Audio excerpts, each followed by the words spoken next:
Hello all, welcome back to నా చిన్ని life. అందరూ ఎలా ఉన్నారు? నేనైతే చాలా బాగున్నాను. మన ఛానల్లో లాంగ్ వీడియోస్ పెట్టి చాలా డేస్ అయిపోయింది, ఈవెన్ డేస్ కాదు మంత్స్ అయిపోయింది. సో మీరందరూ ఎలా ఉన్నారో కమెంట్స్ ద్వారా షేర్ చేసుకోండి.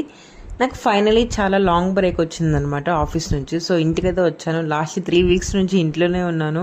అందుకనే నేను కంటిన్యూస్గా షార్ట్స్ కూడా పోస్ట్ చేయలేకపోతున్నాను. ఎక్కువ ఫ్యామిలీ టైమే ఇస్తున్నాను. ఎందుకంటే ఎప్పుడో ఒక్కసారి ఇంటికి వస్తామో ఈ టైం అనేది మళ్ళీ రాదు, కాబట్టి ఎక్కువ ఫ్యామిలీతోనే స్పెండ్ చేస్తున్నాను. ఆల్మోస్ట్ ఒక 20 డేస్ అయింది ఇంటికి వచ్చి, అయితే ఫుల్గా ఎంజాయ్ చేసాము. ఈ వ్లాగ్ వచ్చి ఫ్రైడేది అనమాట. సో మేము ఎవ్రీ ఫ్రైడే ఎక్కడికో ఒక దగ్గరికి వెళ్తూనే ఉంటాం, టెంపుల్స్కి. ఈవెన్ మా అత్తమ్మ వాళ్ళ ఇంట్లో అన్నా మేము వెళ్తూనే ఉంటాం. మా అమ్మ వాళ్ళ ఇంట్లో ఉన్నా కూడా అదొక రొటీన్ లాగా అయిపోయింది మాకు ఎవ్రీ ఫ్రైడే ఎక్కడికైనా టెంపుల్కి వెళ్ళడం. సో ఈ రోజు అయితే మేము తనపల్లికి వచ్చాము. మేము తిరుపతిలో ఉంటాం, అందరికీ తెలిసిందే కదా. సో మా నేటివ్ వచ్చి తిరుపతి, మా అత్తమ్మ వాళ్ళది వచ్చి వెంకటగిరి దగ్గర ప్లేస్ అనమాట. సో ఇద్దరిది నాకు పక్కనే. ఈ 3 వీక్స్లో నేను 1 వీక్ ఇక్కడ ఉంటాను మా అమ్మ వాళ్ళ ఇంట్లో, 1 వీక్ మా అత్తమ్మ వాళ్ళ ఇంట్లో ఉంటాను. చాలా బాగా ఎంజాయ్ చేస్తాను, ఎందుకంటే రెండు పక్కనే కాబట్టి. ఈ వీడియో వచ్చేసి మొన్న ఫ్రైడే రోజు తీసిందనమాట. ఈవినింగ్ రోజు టైం స్పెండ్ చేద్దామని చెప్పి ఫ్యామిలీ అందరం కలిసి బయటకైతే వచ్చాము.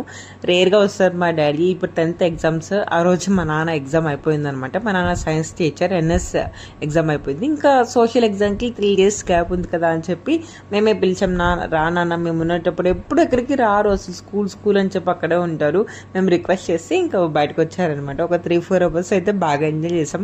యాక్చువల్లీ ఒక టెంపుల్ అనుకుని వెళ్ళాం, బట్ బయటకు వెళ్ళాక చాలా అయితే జరిగాయి. ఆ రోజు మేము 5:30కి ఆ టైంకి అయితే స్టార్ట్ అయ్యాము. ఇంటికి వచ్చేటప్పుడు 10:30 అయిపోయిందనమాట.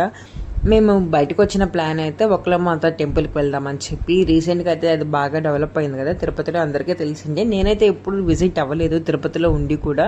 సో వెళ్దామని చెప్పి ప్లాన్ చేసుకొని బయటకు వచ్చాం. బట్ ఫస్ట్ అయితే నాన్న చెప్పారు తనపల్లి సుబ్రహ్మణ్య స్వామి గుడి చాలా బాగుంటుంది, ఒకసారి వెళ్దామని చెప్పి. ఇది కూడా చాలా కొండపైన ఉందన్నమాట, అందుకని వ్యూ చాలా బాగుంది. ఇక్కడ నుంచి తిరుపతి, తనపల్లి అన్నీ కనిపిస్తున్నాయి. మేము ఈవినింగ్ టైంలో వచ్చానని చెప్పాను కానీ ఈ టైమింగ్స్ ఏంటంటే మార్నింగ్ 8 టైంకి స్టార్ట్ అవుతుందో నాకైతే తెలీదు, బట్ ఈవినింగ్ అయితే 7 o'clock క్లోజ్ అయిపోతుందంట. సో నాకైతే చాలా బాగా వెదర్ బాగా నచ్చింది. అక్కడ చాలా పీస్ఫుల్గా అనిపించింది. జస్ట్ ఇక్కడ 7 వరకే కాబట్టి మేము ఆల్మోస్ట్ 6:45కి ఆ టైంకి అయితే దర్శనం అయిపోయి బయటకైతే వచ్చేస్తాము. లోపల ఏం వీడియోస్ అయితే తీయనివ్వలేదు. నెక్స్ట్ అయితే ఒకలమాత గుడికి అయితే వచ్చాము.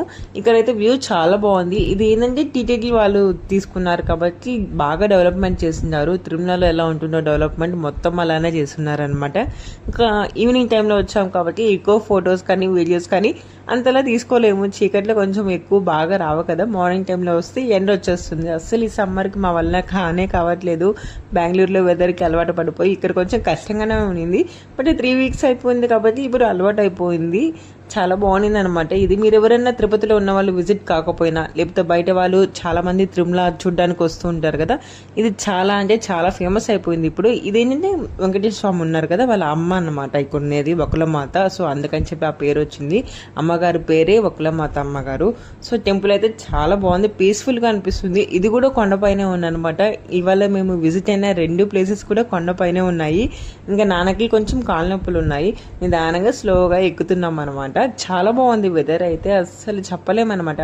తిరుమలలో ఎలా ఉంటుందో వెదర్ మనకు పైకి వెళ్తే అలా అయితే అనిపించింది నాకు. అట్ ఏ టైం ఈ వీడియోస్ చూస్తుంటే నేను వచ్చి 3 వీక్స్ అయింది కదా, బాగా తింటున్నాను. ఇంట్లో కొంచెం చబ్బీగా అయిపోయాను అనమాట. బెంగళూరులో ఉంటే ఏంటంటే మన లైఫ్ అంతే, పక్కన వాళ్ళకి పట్టించుకొని బయట ఫుడ్స్ కూడా మేమంతా తినము. ఇక్కడ ఏంటంటే వర్క్ కూడా నాకు అంత లేదు ఇప్పుడు. సో ఎక్కువ ఏం పని చేయట్లేదు, ఇంట్లోనే ఉంటున్నాను, తింటున్నాను బాగా, కాబట్టి బాగా చబ్బీగా అయ్యాను. ఇంకా అసలు నేను డైట్ అనే అలా ఏం ఫాలో అవ్వను, కానీ నా రెగ్యులర్ రొటీన్ అనమాట కొంచెం ఉంటుంది, అది డిఫరెంట్గా. అదైతే స్టార్ట్ చేయాలి. ఇంక వచ్చిన తర్వాత అయితే మానేసాను పూర్తిగా. ఇంకా దర్శనం అయితే చాలా బాగా జరిగింది, పీస్ఫుల్గా అనిపించింది అనమాట. ఈవినింగ్ టైంలో వచ్చాను కదా, చాలా అంటే చాలా బాగుంది. కొండపైన కాబట్టి ఇంకా ఫ్యామిలీ అందరితో వచ్చాము కాబట్టి చాలా బాగా అనిపించింది. నాన్న అసలు రేర్గా వస్తారు, బట్ చాలా బాగా అనిపించి ఇంకా దర్శనం అంతా అయ్యేటప్పుడు ఇక్కడైతే ఫుడ్ ఐటమ్స్ అంతా లైక్ ఏమున్నాయంటే బజ్జీలు, బోండాలు అవి ఉన్నాయి. ఆయిల్ ఐటమ్స్ కదా, అవన్నీ ఎక్కువ మేము తినము. అందుకని చెప్పి బాబుకి బాదం పాలు మాత్రం తీసుకొని తాగిచ్చేసి ఆ తర్వాత బాబు షాపింగ్ కోసం అయితే వచ్చాను. మ్యాక్స్ తిరిగాను, ప్యాంటలన్స్ అంతా తిరిగాను, కానీ నాకు ఎక్కడ అంత అనిపించలేదు. లాస్ట్ టైం జూలియాలో తీసుకున్నా బాబుకి. నేను లాస్ట్ 2 times మాత్రమే జూలియాలో తీసుకున్నాను. నాకు అస్సలు నచ్చలేదు బట్టలు. అదేంటంటే 1 or 2 times వాషింగ్కే పోతున్నాయి బట్టలు. నాకు నచ్చలా. ఫస్ట్ నేను చిన్నప్పటి నుంచి అయితే బాబుకి అన్ని వెస్ట్ సైడ్లోనే తీసుకునేదాన్ని. చాలా బాగుంటాయి క్వాలిటీ అయితే. బట్ ఈసారి ఏదో తిరుపతిలో అన్లిమిటెడ్ అని చెప్పిన ఇక్కడ కూడా నాకు అంత క్వాలిటీ నచ్చలేదు. ఒక 3 to 4 నార్మల్ డైలీ యూస్కి అయితే తీసేసుకొని ఇంకా అక్కడి నుంచి సుబ్బయ్య గారి హోటల్కి అయితే వచ్చాము. నేను ఫస్ట్ టైం ఇవన్నీ టేస్ట్ చేస్తున్నాను. అసలు నార్మల్గా ఏమైనా టిఫిన్ తినేసి వెళ్ళిపోతామని చెప్పి ప్లాన్తోనే వచ్చామన్నమాట. అంటే ఇంటి దగ్గర నుంచి కాదు, ఈ టెంపుల్స్ అన్నీ చూసుకునే లోపల టైం అయిపోయింది అని షాపింగ్ కూడా చేసే లోపల ఇక్కడే నాకు 9 అయిపోయింది అనమాట.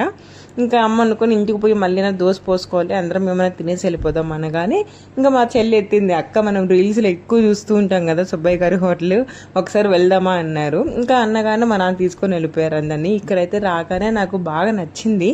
అంటే అరిటాకులో భోజనం అంటే ఎవరికి నచ్చదు చెప్పండి, నాకైతే చాలా బాగా నచ్చింది.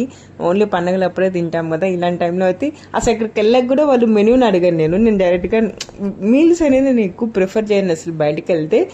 ఇక్కడ ఫేమస్ అని నాకు తెలుసు, బట్ నాకు ఎందుకు ఆ రోజు రవ్వ దోశ తినాలనిపించింది. అది అడిగాను మా నాన్నని, హస్బెండ్ అడిగితే అక్కడ ఉన్న వాళ్ళందరూ ఇక్కడికి వచ్చి రవ్వ దోశ ఏం తినేది, మీల్స్ తినని అని చెప్పి మీల్స్ తినిపించారు ఫైనల్గా. ఈవెన్ అక్కడ సర్వ్ చేసే వాళ్ళు కూడా అంతా కాకినాడ వాళ్ళు కదా, వాళ్ళ స్లాంగ్ అంతా డిఫరెంట్గా ఉంది. వాళ్ళు చెప్తున్నారు రవ్వ దోశ ఎక్కడన్నా దొరుకుతుందండి, ఇలాంటి మీల్స్ దొరకవని. అవి ప్రమోట్ చేసుకోవడానికి చెప్తున్నారు లేకపోతే నార్మల్గా చెప్తున్నారు అలానే కాదు, కానీ టేస్ట్కి అయితే చాలా నాకు ఓకే నచ్చింది.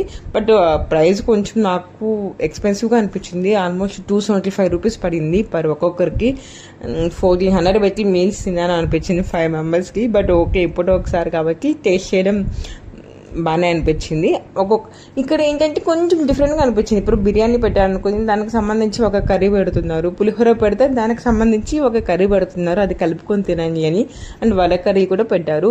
అండ్ పప్పుల పొడి అయితే ఒక 2-3 రకాలు వేసి దాంట్లో పప్పు వేస్తున్నారు, అంటే ముద్దపప్పు టైప్ ఉంటుంది, అది ఆవకాయ నెయ్యి అన్నీ వేసి కలుపుకొని తినని అని చెప్పి వాళ్ళు అక్కడ ఉండి మరీ తినిపిస్తున్నారు, టేస్ట్ చేస్తున్నారు.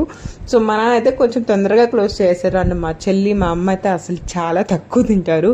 వాళ్ళు ఫోర్స్ చేస్తున్నారు, ఎందుకు మీరు అప్పుడే మానేస్తున్నారని. నేనైతే అన్నీ టేస్ట్ చేస్తాను లాస్ట్ వరకు. ఇంటికి వచ్చేసిన తర్వాత చెల్లెలు అయితే గ్రీన్ టీ పెట్టుకుని నేనైతే నిద్రపోయాను. మరొక వీడియోతో మళ్ళీ కలుద్దాం. Until then bye bye, take care.